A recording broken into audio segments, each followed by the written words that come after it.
Assalamualaikum warahmatullahi wabarakatuh. Waalaikumsalam warahmatullahi Gimana wabarakatuh. kabarnya Pak Agung? Sehat Pak? Alhamdulillah.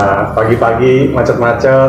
Iya, betul Pak. Hari ini kita akan bahas tentang SOP nih Pak Agung. Iya. Karena banyak sekali beberapa perusahaan itu membutuhkan sekali nih. Betul. Karena tanpa alur SOP dalam bekerja, kita pasti akan kebingungan bagaimana menjalankan sebuah kerjaan. Betul. Nah, makanya nih saya mau beberapa pertanyaan nih, semoga bisa terjawab ini kan. Siap. Jadi kita nih yang sebagai seorang karyawan tahu nih apa sih yang harus dilakukan ketika semua itu jelas di awal. Iya. Karena ada beberapa kasus perusahaan memberikan SOP tapi kadang-kadang suka keluar jalur. Iya, itu itu, Pak. terjadi kan nih Pak ya? Betul, Nah, betul, Pak. makanya nih saya pengen tahu nih secara lebih detail nih sama Pak Siap. Agung nih gitu kan sebagai ahli SOP di PT Bintang Solusi Utama nih Pak. Siap. Nah, pertanyaan pertama nih Pak. Iya. Apa sih sebenarnya dimaksud dengan SOP Pak? Dalam konteks perusahaan Pak?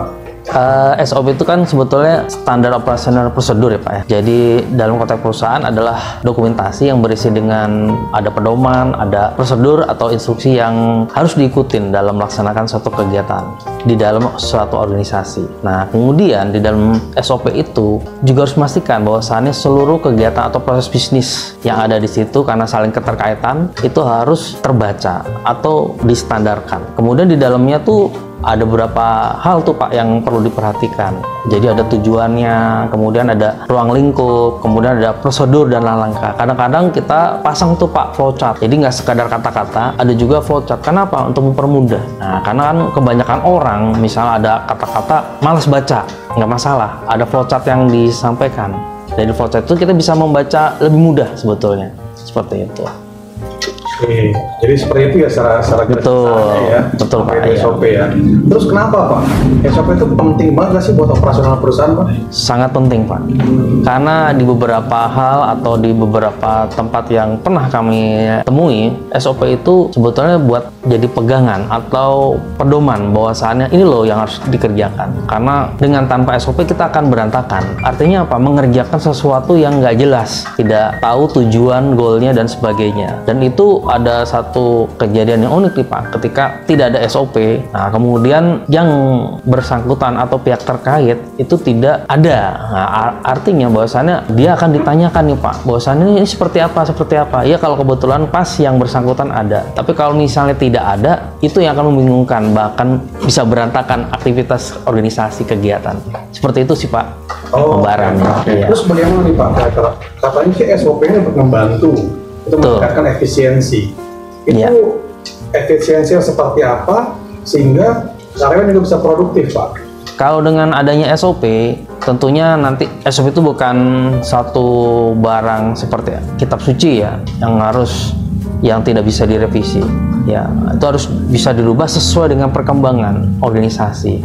Nah, terkait dengan efisiensi, dengan SOP itu kita akhirnya membuat satu kegiatan atau catatan kegiatan bertahap dan terarah berurutan sehingga apa yang dilakukan itu tidak menghabiskan waktu. Kadang-kadang ada idle time-nya tuh Pak. Setelah dari idle time itu kita bisa tuh merapihkan kembali. Oleh karena itu bisa direvisi. Karena jangan sampai SOP yang dilaksanakan, yang digunakan itu malah menghabiskan waktu gitu. Jadi nanti ada reviewnya dan sebagainya tuh Pak, ada prosesnya seperti itu. Terus ini ada pertanyaan bagus nih Pak. Iya Pak. Dampak buruknya apa nih Pak kalau seandainya perusahaan itu nggak memiliki SOP Pak? Ya, seperti apa yang tadi kami sampaikan, ketika suatu organisasi tidak mempunyai SOP, tentunya nanti jadi berantakan karena tidak ada yang dituju, kemudian tidak berurutan, tidak ada tata kelola untuk terkait dengan kegiatan proses bisnis, intinya seperti itu Pak. Karena nanti di dalam proses bisnis satu kegiatan, otomatis satu dan lain hal atau bagian dengan bagian yang lainnya itu saling terkait. Jadi namanya satu organisasi kan harus rapi, tercatat dan berurutan ya, harus diikutin. Terus kemudian juga yang kedua, tidak ada SOP, tentunya hasilnya tidak maksimal dan tidak mencapai apa yang diharapkan oleh organisasi. Seperti itu Pak. Oke. Nah, sekarang gimana nih Pak? Kasih bocoran dong.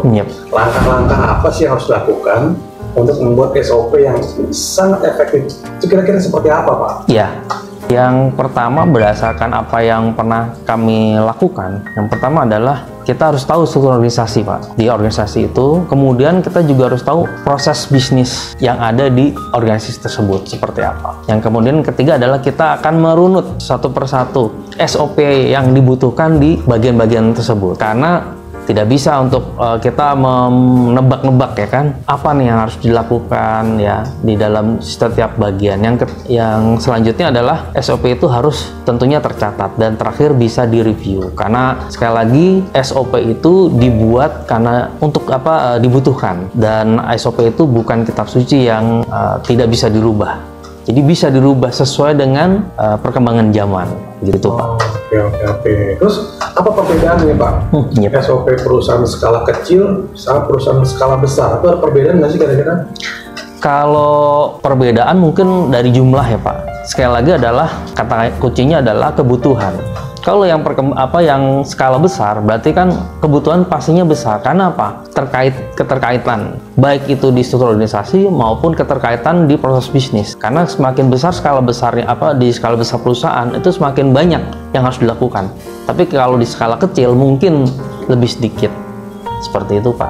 Oh gitu ya Pak. Iya. Terus bagaimana nih Pak cara melibatkan tim atau karyawan saat proses penyusunan SOP Pak? Tentunya nanti pada saat penyusunan SOP, selain dari struktur organisasi, kemudian job desk-nya, nah kemudian kita akan interview kepada masing-masing di bagian departemen-departemen tersebut. Nah di interview itu kita akan mencatatkan, kita konfirmasi satu dengan yang lainnya. Itu pun nggak sekali jadi Pak, jadi bisa berulang kali. Karena apa? Untuk memastikan bahwasanya nanti SOP itu mudah dipahami dan bisa dijalankan. Jangan sampai nanti SOP yang dibentuk itu hanya sebagai catatan saja tapi tidak dilaksanakan.